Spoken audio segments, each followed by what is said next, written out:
당나라 시대 안개가 자욱하게 내려앉은 강릉의 깊은 산골 마을에는 백군이라 불리는 선량한 사내가 살고 있었습니다. 그는 남보러 올 것 없는 인품을 가졌으나 유독 자식 복이 없어 해마다 정성을 다해 기도를 올렸습니다.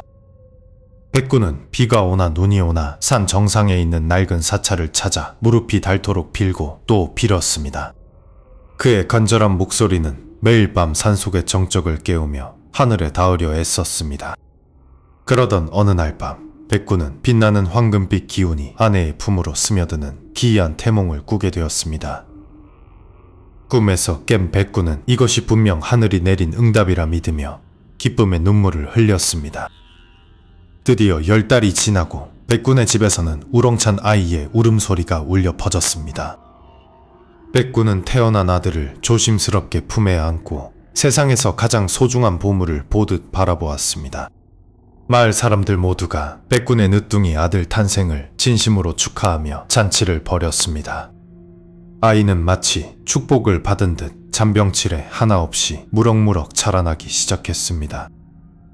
백군은 아들을 위해 매일 산에 올라가 나무를 하고 성실하게 일하며 가정을 꾸렸습니다. 그러나 마을 뒤편의 울창한 숲속에는 백군의 행복을 시기하는 듯한 차가운 시선이 존재했습니다. 숲의 어둠 속에서 번뜩이는 정체 모를 노란 눈동자가 백군의 집을 유심히 관찰하고 있었습니다. 바람이 불 때마다 숲에서는 기괴한 울음소리가 들려왔지만 백군은 그저 산짐승의 소리라 여겼습니다. 아이가 첫 돌을 맞이하던 날 밤 마당 한 구석에서 검은 그림자가 길게 늘어졌습니다. 백군의 아내는 밤중에 아이의 방 문턱에서 발견된 낯선 짐승의 털을 보고 고개를 갸우뚱했습니다. 마을의 노인들은 가끔씩 산에서 내려오는 여우 요괴의 전설을 이야기하며 주의를 주곤 했습니다. 하지만 백군은 귀한 아들을 얻은 기쁨에 취해 그런 미신 같은 이야기에 귀를 기울이지 않았습니다. 그날 밤 아이의 요람 주변으로 안개처럼 자욱한 연기가 소리 없이 스며들기 시작했습니다. 잠들었던 아이가 갑자기 눈을 떴을 때 그의 눈동자에는 잠시 비정상적인 빛이 서렸습니다. 창밖에서는 누군가 손톱으로 벽을 긁는 듯한 기분 나쁜 소리가 작게 울렸습니다. 백군은 이상한 기척에 잠에서 깨어 거실로 나왔지만 보이는 것은 아무것도 없었습니다. 열려있는 창문을 닫으며 그는 단지 바람이 강하게 분 것이라 스스로를 안심시켰습니다. 하지만 마당의 흙바닥에는 사람의 것이 아닌 기이한 발자국이 선명하게 찍혀 있었습니다. 숲속 깊은 곳에서는 3마리의 여우가 모여 백군의 집을 바라보며 비교한 웃음을 짓고 있었습니다. 이들은 오래전부터 인간의 정기를 탐내며 기회를 엿보던 사악한 요괴들이었습니다. 가장 늙은 여우가 백군의 아들을 가리키며 무언가 알 수 없는 주문을 외우기 시작했습니다. 그 순간 평온하게 자고 있던 아이의 등에 희미한 붉은 반점이 나타났다가 사라졌습니다. 다음 날 아침 언제 그랬냐는 듯 마을은 다시 평화로운 일상을 되찾았습니다. 아들은 방긋 웃으며 백군의 손가락을 꽉 쥐었고 백군은 세상 모든 것을 얻은 기분이었습니다. 그는 아들을 위해서라면 목숨이라도 바칠 수 있다고 굳게 다짐했습니다. 하지만 아이의 웃음소리 뒤에는 미세하게 으르렁거리는 듯한 짐승의 소리가 섞여 있었습니다. 백군의 아내는 가끔씩 아이의 눈에서 보이는 낯선 서늘함에 가슴이 철렁 내려앉곤 했습니다. 세월은 유수와 같이 흘러 어느덧 아이의 10번째 생일이 다가오고 있었습니다.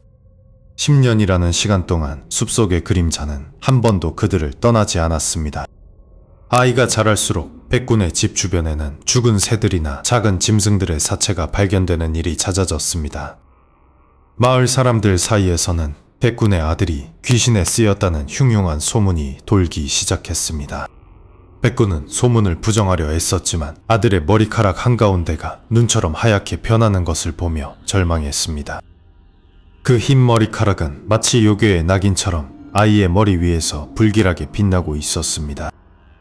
폭풍우가 몰아치기 직전의 고요함처럼 백군의 집안에는 숨막히는 긴장감이 감돌았습니다. 그리고 그날 밤 10년을 기다려온 여우들의 계획이 드디어 첫 번째 이빨을 드러내려 하고 있었습니다. 잠들어 있던 아이가 눈을 뜨고 낮은 목소리로 으르렁거리기 시작하자 백구는 비로소 무언가 잘못되었음을 직감했습니다. 불길한 예감 속에서도 세월은 덧없이 흘러 어느덧 10년이라는 시간이 지났습니다. 백군의 아들은 마을에서 가장 총명하고 예의 바른 아이로 자라나 부모의 기쁨이 되었습니다. 하지만 아이의 머리카락 한쪽에는 태어날 때부터 있었던 작은 흰색 가닥이 유독 눈에 띄었습니다.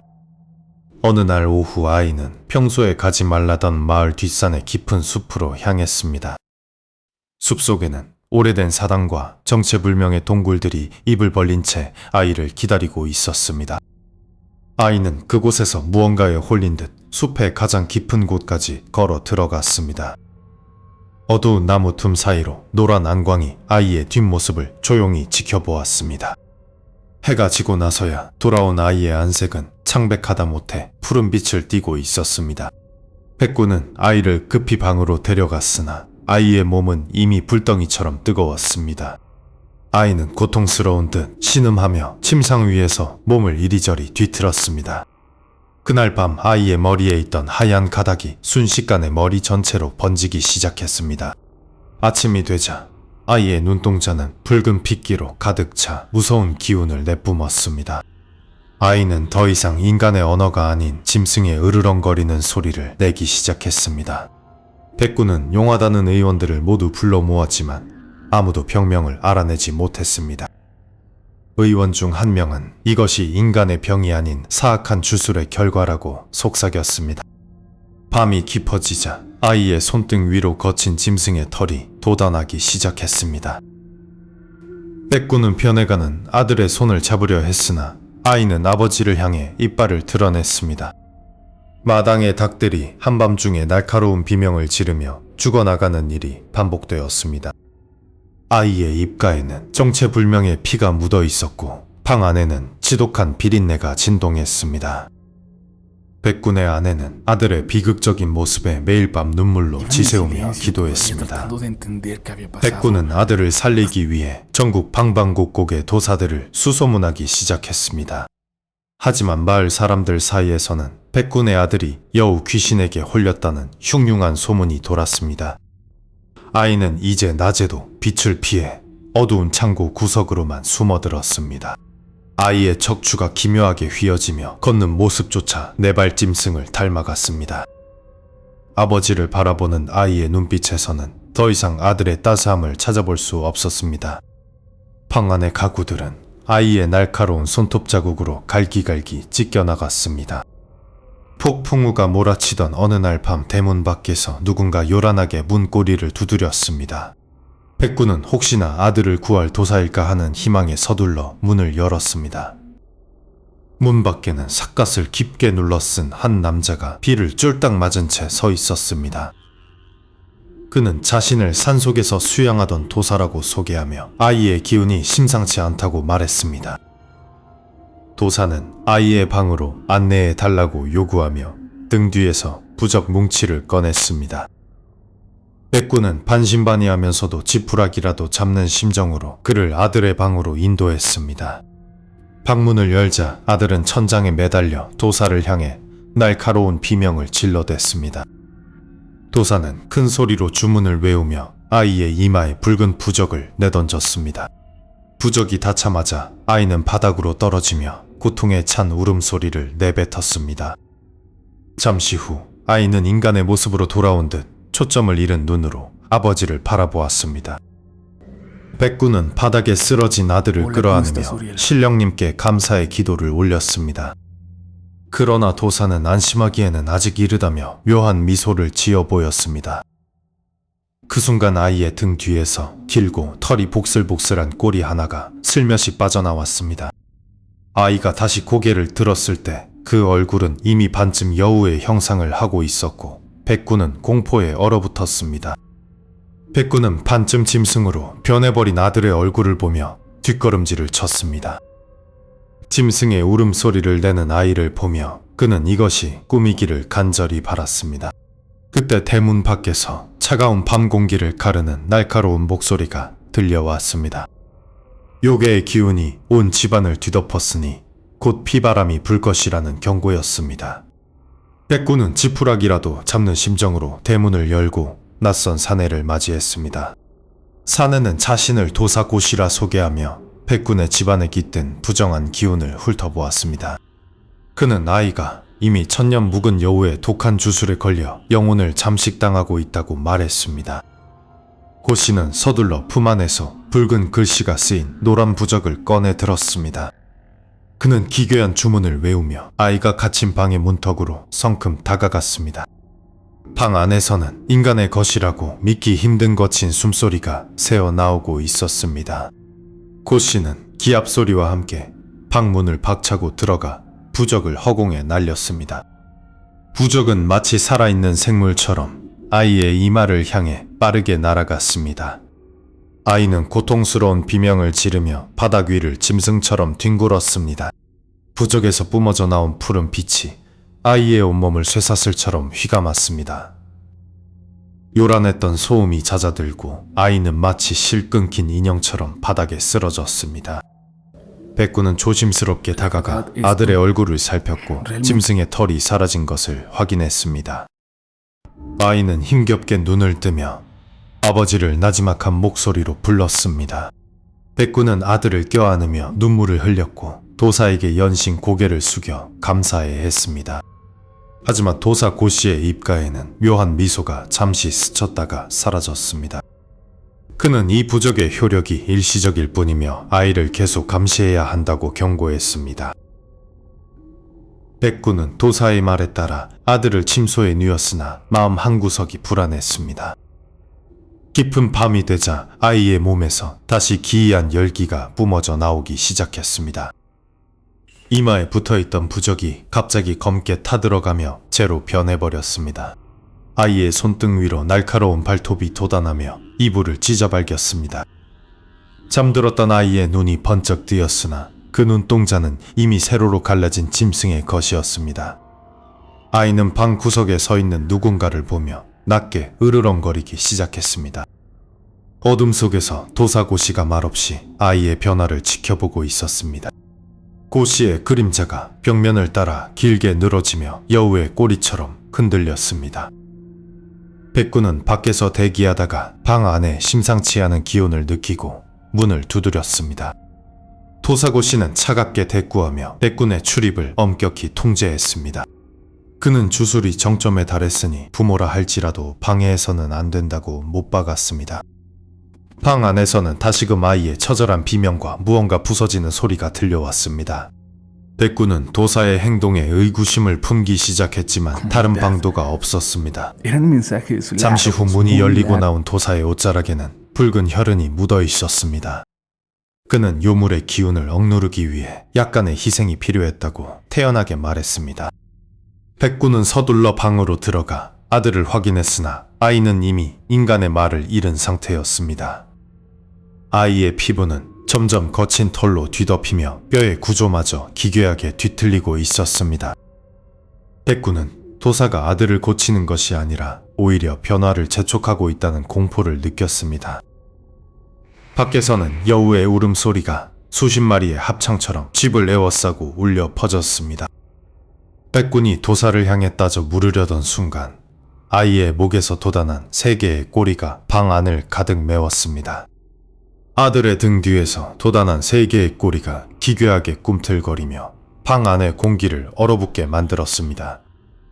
백군은 자신의 눈앞에서 벌어지는 비현실적인 광경에 숨을 쉬는 것조차 잊어버린 채 굳어버렸습니다. 도사고씨는 입가에 비릿한 미소를 지으며 이 모든 것이 주술의 부작용일 뿐이라며 백군을 안심시키려 했습니다. 하지만 아들은 갑자기 짐승 같은 괴성을 내지르며 아버지를 향해 날카로운 손톱을 세우고 달려들었습니다. 백군은 아들의 공격을 간신히 피하며 눈물을 머금고 아이를 제압해 두꺼운 밧줄로 묶어야만 했습니다. 더 이상 사람의 언어를 구사하지 못하고 으르렁거리는 아들의 모습은 백군의 가슴을 갈기갈기 찢어 놓았습니다. 결국 백군은 다른 가솔들이 다칠 것을 우려하여 아들을 마당 구석에 있는 어두운 창고로 옮겼습니다. 무거운 나무 문이 닫히고 커다란 자물쇠가 채워지는 소리가 적막한 밤 공기를 가로질렀습니다. 창고 안에서 벽을 긁어대는 아들의 손톱 소리는 백군의 귀에 못이 박히듯 아프게 박혔습니다. 도사고 씨는 잠시 자리를 비우겠다며 어둠 속으로 사라졌고 백군은 홀로 마당에 남겨졌습니다. 아들을 지키기 위해 무엇을 더 해야 할지 알 수 없었던 백군은 무작정 대문을 열고 거리로 나섰습니다. 텅 빈 거리는 평소보다 훨씬 더 길고 어둡게 느껴졌으며 차가운 바람이 옷깃을 파고들었습니다. 그때 길모퉁이의 희미한 등불 아래 한 남자가 등을 돌린 채 서 있는 것이 보였습니다. 남자는 백군이 다가오는 소리를 듣고는 천천히 고개를 돌려 그를 응시했습니다. 그의 이름은 왕생이라 했으며 자신을 떠돌이 도사라고 소개하며 백군에게 다가왔습니다. 왕생은 백군의 얼굴을 가만히 살피더니 몸에서 진한 여우의 냄새가 난다며 미간을 찌푸렸습니다. 백군은 깜짝 놀라 아들이 병에 걸려 창고에 갇혀 있다는 사실을 털어놓았습니다. 왕생은 백군의 말을 듣고는 아들이 걸린 것은 병이 아니라 아주 지독한 요술이라고 단언했습니다. 백군은 이미 집안에 고씨라는 유능한 도사가 와서 아들을 치료하고 있다고 반박했습니다. 왕생의 눈빛이 순간 날카롭게 빛나며 백군의 어깨를 강하게 붙잡았습니다. 그는 고씨라는 자가 바로 아들을 요괴로 만들고 있는 장본인이라고 소리쳤습니다. 백군은 자신을 도와주던 고씨를 의심하기 어려워 고개를 저으며 뒷걸음질 쳤습니다. 왕생은 시간이 없다며 고씨가 사실은 둔갑한 늙은 여우 요괴라는 충격적인 진실을 폭로했습니다. 고씨가 요괴라는 말에 백군의 머릿속은 하얗게 비어졌고 온몸에 소름이 돋았습니다. 왕생은 지금 당장 집으로 돌아가 창고를 확인해야 아들을 살릴 수 있다고 다그쳤습니다. 백군은 왕생의 뒤를 따라 미친 듯이 자신의 집을 향해 달리기 시작했습니다. 집 대문에 도착하자마자 백군은 무언가 잘못되었음을 직감하고 숨을 헐떡였습니다.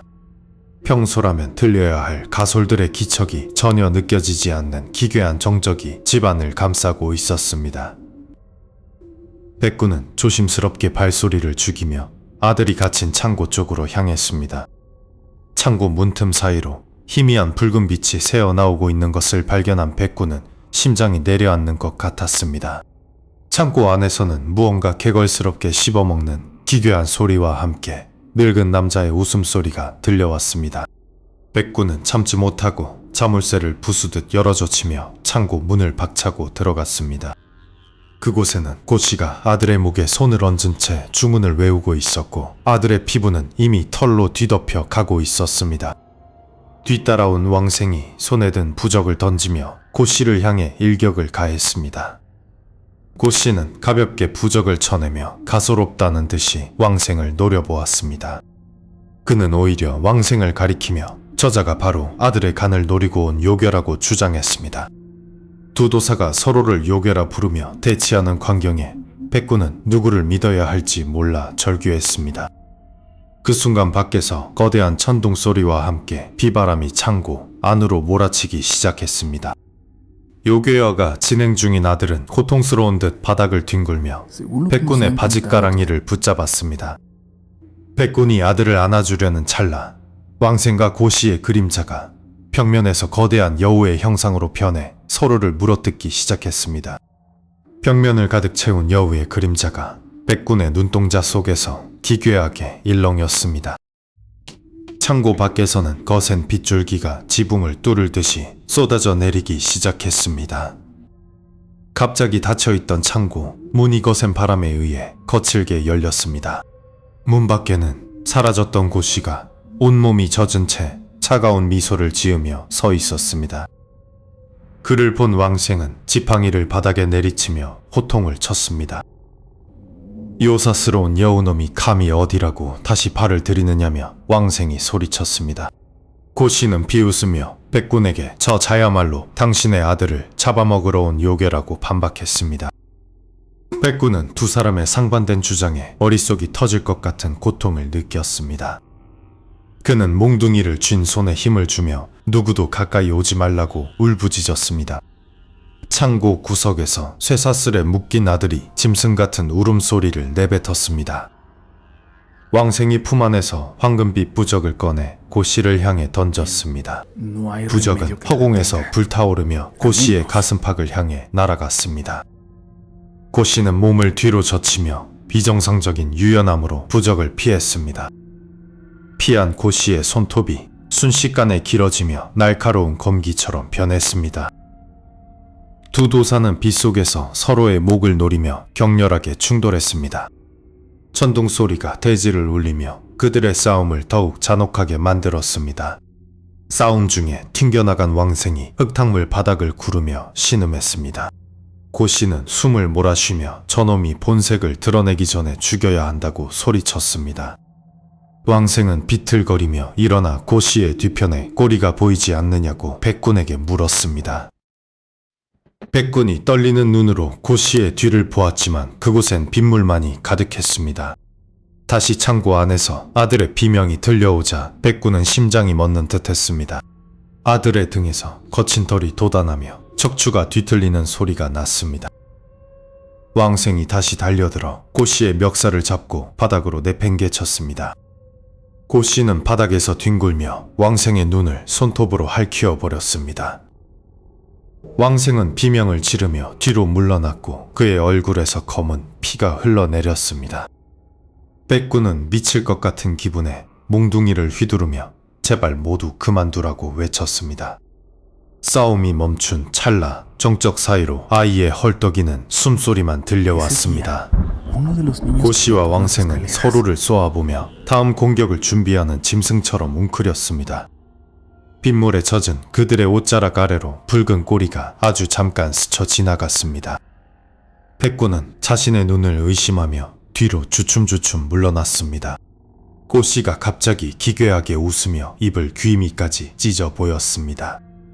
왕생 또한 지팡이를 부러뜨려 날카로운 목검으로 만들어 고씨에게 돌진했습니다. 흙탕물이 튀고 비명이 난무하는 가운데 창고 안의 등불이 꺼져버렸습니다. 어둠 속에서 백군은 누군가 자신의 발목을 잡는 것을 느꼈습니다. 아버지를 부르는 가냘픈 목소리가 아들의 입에서 흘러나왔습니다.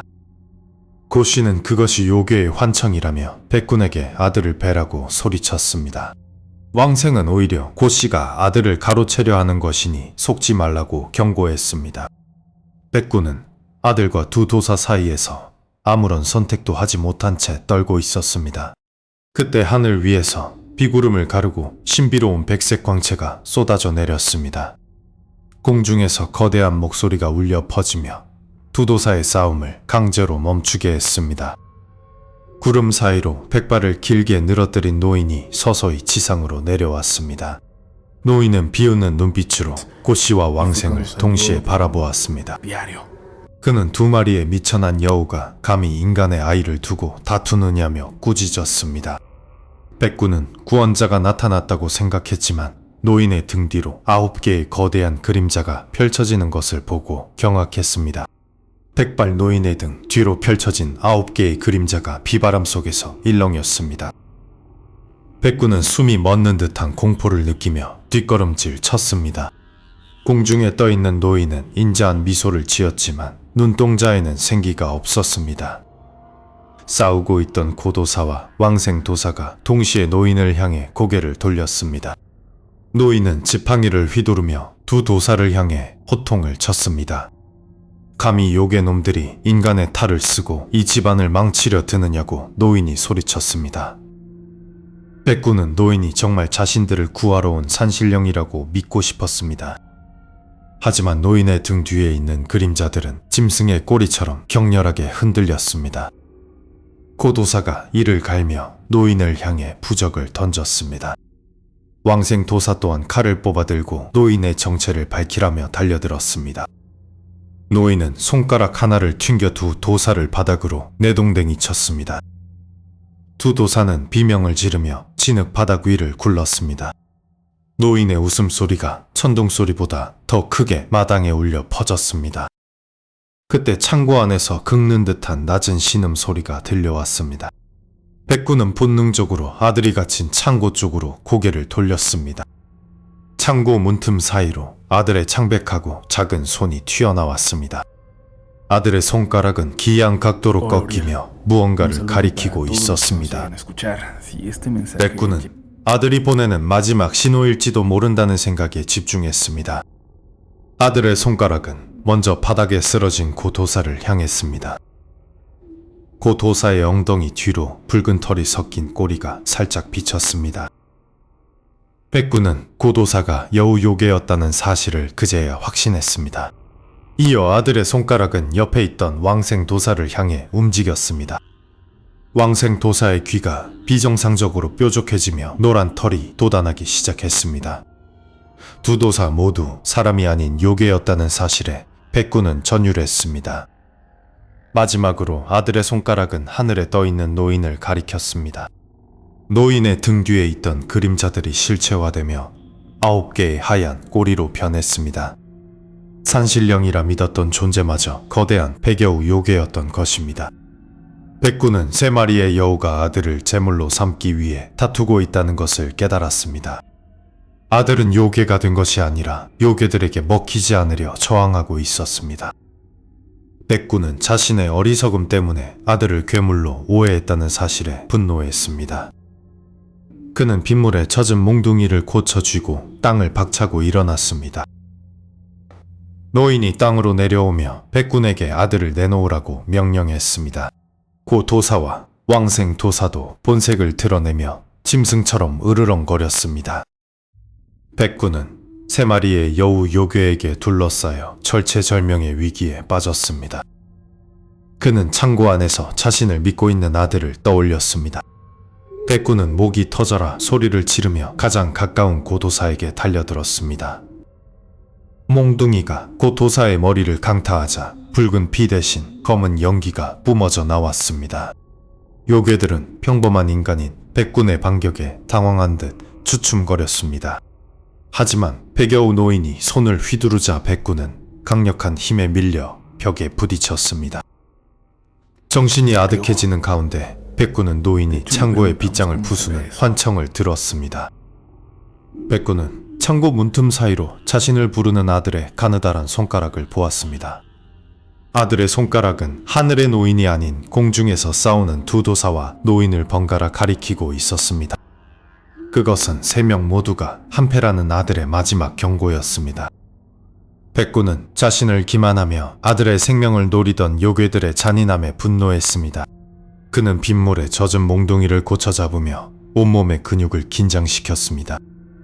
공중에 떠있던 산신령 노인이 기괴한 웃음소리를 내며 백군에게 다가왔습니다. 노인의 하얀 수염 사이로 날카로운 송곳니가 돋아나기 시작했습니다. 고씨와 왕생 역시 싸움을 멈추고 동시에 백군을 향해 달려들었습니다. 백군은 가장 먼저 다가온 고씨의 가슴을 향해 힘껏 몽둥이를 휘둘렀습니다. 묵직한 타격음과 함께 고씨의 몸이 붉은 여우의 모습으로 변하며 튕겨나갔습니다. 이어 달려든 왕생의 머리를 백군은 주저없이 내리쳤습니다. 왕생은 비명을 지르며 노란 털을 가진 황여우로 변해 바닥을 뒹굴었습니다. 공중에 머물던 노인이 거대한 백여우의 본색을 드러내며 포효했습니다. 백군은 거대한 괴수의 위압감 앞에서도 한 걸음도 물러서지 않았습니다. 그는 아들을 지켜야 한다는 일념 하나로 심장의 떨림을 억눌렀습니다. 백여우가 날카로운 발톱을 세우고 백군의 머리 위로 낙하했습니다. 백군은 바닥에 떨어진 고씨의 부적을 집어 몽둥이 끝에 붙였습니다. 부적이 붙은 몽둥이가 신비로운 빛을 내뿜으며 요괴의 가슴을 관통했습니다. 백여우는 단말마의 비명과 함께 수천 개의 빛 조각으로 부서져 내렸습니다. 쓰러졌던 적여우와 황여우도 연기처럼 자취를 감추었습니다. 순식간에 폭풍우가 잦아들고 마당에는 정적이 찾아왔습니다. 백군은 거친 숨을 몰아쉬며 아들이 갇힌 창고 문으로 달려갔습니다. 그는 떨리는 손으로 굳게 잠긴 빗장을 하나씩 풀었습니다. 문이 열리자 자욱한 먼지 속에서 작은 아이의 실루엣이 보였습니다. 아들의 얼굴에 돋아났던 기괴한 털들이 모두 사라져 있었습니다. 짐승의 눈빛이 아닌 맑고 투명한 아들의 눈동자가 백군을 바라보았습니다. 아몽은 힘없이 입술을 달싹이며 아버지라고 나직이 불렀습니다. 백구는 무너져 내리듯 바닥에 주저앉아 아들을 품에 안았습니다. 그동안의 고통과 두려움이 뜨거운 눈물이 되어 쏟아졌습니다. 아몽의 머리카락에 남아있던 하얀 줄기도 서서히 검은색으로 변해갔습니다. 요괴의 저주가 완전히 풀리고 평범한 아이로 돌아온 것입니다. 집 안으로 들어오는 아침 햇살이 비극의 끝을 알리고 있었습니다. 백구는 아들을 등에 업고 방으로 들어가 따뜻한 이불을 덮어주었습니다. 아내는 남편과 아들을 보며 안도의 숨을 내쉬며 곁을 지켰습니다. 마을 사람들은 간밤의 소동이 꿈이었던 것처럼 조용히 일상으로 돌아갔습니다. 백구는 마당을 정리하며 더 이상 어둠의 그림자가 느껴지지 않음을 확인했습니다. 부모의 사랑은 그 어떤 요물의 주술보다 강력한 힘을 발휘했습니다. 아몽은 이제 밤이 되어도 더 이상 짐승이 되지 않고 평온하게 잠들었습니다. 강릉의 작은 집에는 다시 웃음꽃이 피어나기 시작했습니다. 아들을 지켜낸 아버지의 위대한 용기가 깃든 이 이야기는 마을의 전설이 되어 오랫동안 전해졌습니다.